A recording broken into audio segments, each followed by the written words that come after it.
I'm Sophie Kay here at KNOTFEST with James from TESSERACT. Hello. Hello, Sophie. It's so good to sit down and chat to you. It's been a while, and this is like the ultimate gig to be at. How many gigs have you been playing recently? Since COVID, we've done a few UK tours. We've not done anything like this, and this is actually our first international show since COVID. So yeah, to come to an event like this is pretty incredible. I mean, just looking at that poster reminds me of like probably giving away my age, but festival bills like when I was young in the 90s, like like Donington with sort of that those few bands, but all ones you desperately want to see. I'm a fan of pretty much everyone on the bill, so it's pretty exciting. It is. There is a really high standard, but it's always the way with KNOTFEST. So what's been going on with TESSERACT? You've had a lot of downtime. You did release your live album to support Ukraine. Can we expect a full studio album coming soon, perhaps? You can. We've actually just come out of the studio, and it's not mixed, but it is recorded. So there is an album on the way. Wow. It was done in Middle Farm Studios in and where is it? Somewhere in the West Country, like in the middle of nowhere. So it's a real escape thing, especially for most of the other guys. I sort of dipped in and out for my bit, but those guys actually spent like a whole 2 months down there just properly getting immersed into it. And it's kind of like all of the previous Tesseract records have really been done very much in like a bedroomy kind of very sort of digital style, if you like, whereas this has been very much done like a traditional rock record. So I feel like it might be a real step in a fresh direction for Tesseract, but still being sort of true to the sound that we try to make. If that makes sense. How would it, because as someone who's not a musician, tell me if this is a really silly question, but how does that affect the sound of the album itself? Will we recognise the difference if we're not musicians? It's quite funny listening back to it. It's still distinctly Tesseract, but I think because all the drums are very live and organic, whereas before they were programmed and triggered and sampled up and edited like anything, almost like a dance track, if you like, which to be honest is quite how a lot of modern metal's made. Whereas this is it's going to be much more organic sounding, but then it will also be produced to a level where it still has this sort of same power and of what we try to achieve. That sounds exciting. You've just sold it to me. I'm like, take my money. When's it out? Have you got like? Can you tell us a kind of date? I've got absolutely no idea. Do you know what I would really love to know, because as soon as I know, then I know what our touring schedule will be and I can plan my life. So, So I don't know yet, but it'll be handed in September. So I think it will be at some point next year. Let's guess at the middle of next year. Okay. So we're going to put out a news article. James Monteith said June the 1st. 2023, the new album's coming out. Do you know what? Whenever I hear your name, you're one of the people that pops up in my mind as one of the biggest metal champions that we have in the scene. Like Trevor from Black Dahlia, R.I.P. He was also one of those people that was an all-time champion. Because a lot of people, when you get older, you stop listening to new music, don't you? Definitely. But you've always kept it going, and you're very passionate about it. Yeah, and there's so many amazing new bands coming up, reinventing things and developing styles and fusing different things, and I love it. I'm really passionate about new bands. It's nice because I feel like we're going back, especially that there was like a period where there was a lot of prog happening as well, and Genty time and all of that, and then it kind of went under, but TikTok seems to have brought it more to a higher surface again. Are you feeling that? I think TikTok and social media platforms have really helped lots of the virtuoso musicians really get noticed. Yeah. And one I think of, actually, I don't know if this is right, I think social media, but one that comes to mind at the moment is a Polish guitarist called Jakub Zatecki, who I'm a really big fan of at the moment. He's a really inventive guitar player, kind of plays, it's like proggy. His roots are in prog metal, but he's kind of gone off on this crazy jazzy, fusiony tangent and mixing electronica sounds, and it's just quite off the wall, and he's an incredible player, and It's nice because I remember going to see, back in the day, this is showing my age, going to see Vilgiata, one of their early shows, and being like the only woman, let alone person of colour there, and had the best time. But now there's a lot more diversity in metal as well. Are you seeing that at shows? Absolutely, there's definitely, I guess, I think the more nerdy it gets, it's still quite male dominated. Yeah. But I think definitely in sort of like more hardcore and metalcore worlds, there's definitely a much more mix of guitarists of fans from all backgrounds. I'm trying to think of, I don't know. Well, you champion loads of bands. Like that's James's thing. You are out here like lifting up the scene, which is why it's great to see you on this bill, because I feel that's something Slipknot do as well. Who would you say, like, if people are watching this and they're like, yeah, fair, I've become one of those people who listen to the same music. Who should we add to our playlist? I guess it depends what you're looking for. If you want something that's interesting, slightly proggy but very dark and miserable, but very intelligently constructed, I'll definitely check out the new Conjurer record. Okay. A UK band. Yeah. They had an album out, I think, a couple of weeks ago, and it's just really deep and interesting and nasty, which is fun. If you want another band which just springs to mind just because it came out recently, more along this sort of hardcore element, is a band called Ithaca.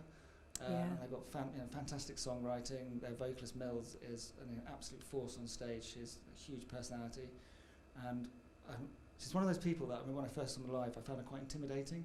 And then I met her like a week later, and at first I didn't recognise her. She was just like this really friendly, bubbly person. I was like, oh my god, that's you.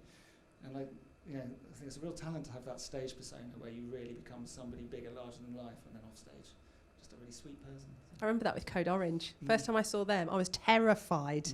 And another one, oh my gosh, Sleep Token. Absolutely terrified. But yeah, came off. We can't talk about it. Well, have you met them? It's all secret. No, I haven't. I don't actually know who they are though, but I do know that they're very friendly. But we still don't know, do we? But you do know. I don't know if I know. I don't know anything anymore. It's always So, talking of that, it always fascinates me because I think during lockdown there was a lot going on online. There were a lot of conspiracy theories flying around. How do you feel about conspiracy theories? Do you buy into any of them? I'm generally a believer that there needs to be some form of evidence for something, and I like the idea of people coming up with theories of, oh, this could be a thing or whatever, but what I don't like is people who firmly believe in stuff that's completely baseless, and I think that can be quite dangerous. I think that's a real problem with conspiracy theories. Yeah. Like Pizzagate. Pizzagate is that was almost entertaining to watch from the outside if it wasn't about such dark issues. No, well, or 5G masts with people like attacking them and putting them down because they think that the Chinese are trying to mind control them or whatever. Yeah. So you weren't at home with a tinfoil hat, because I think when you think of like prog music, you do think of people on either side of the conspiracy theory. You're either like hard one way or hard the other way. Yeah, no, I'm pretty hard, like evidence, logic, common sense. Common sense is actually, no, I shouldn't say that. It's a really misused term because everyone thinks they've got common sense. Everyone does, yeah. The earth is flat, James. It's just common sense. Yeah. You can see it. Duh. So we've got some questions that we wanted to ask you that we'll get some interesting answers, I hope. So the album, what would you say was the album that got you into rock and metal? It's a difficult one because I can think of moments where, like, my dad played me a lot of sort of blues and like kind of rock-based music when I was a kid, which definitely got me interested. Are we talking Son House or are we talking like Rolling Stones? Sort of stuff like B.B. King, Chuck Berry, sort of like 50s, sort of 60s stuff. He was really into that, and he took me to see Chuck Berry as a kid, and it was really like a great experience. Your dad's cool. Yeah, he is cool. But then, for me, it was. It's got to be. It was Guns N' Roses, Use Your Illusion 2. Wow.